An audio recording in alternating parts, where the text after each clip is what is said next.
இறை வழிபாடு செய்வதற்கு ஒரு வயது வரம்பு அப்படின்னா இந்த வயசுக்காராதான் பண்ணணுமா அப்படின்னு கேட்கிறேன் அப்படின்னு புரியுறது.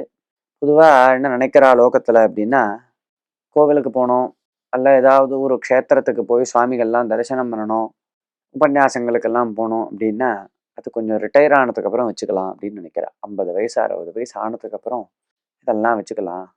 பூஜை பண்றது, ஜெபம் பண்றது, இதெல்லாம் அப்ப பார்த்துக்கலாம் அப்படின்னு சொல்றா. அது மிகவும் தவறு. அது வரைக்கும் நான் உயிரோட இருப்போங்கிறது என்ன நிச்சயம்? அதனாலதான் பாகவதத்துல பிரகலாத சுவாமி இப்படி உபதேசம் பண்றார். கௌமாரே ஆச்சரேத் பிராக்ஞ தர்மான் பாகவதானிஹ அப்படிங்கிறார்.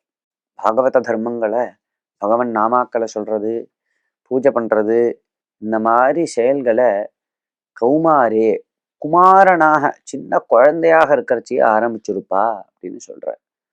இதுக்கு வயது வரம்பே கிடையாது. சின்ன குழந்தையிலேருந்து ஆரம்பிச்சு நம் உயிர் இருக்கிற வரைக்கும் கட்டாயம் இந்த பூஜைகளையும் பகவன் நாம சங்கீர்த்தனங்களையும் தர்ம காரியங்களையும் கோவில்களுக்கு செல்லுவது, யாகங்களில் ஈடுபடுவது போன்ற நல்ல செயல்களை பண்ணிட்டே இருக்கணும்.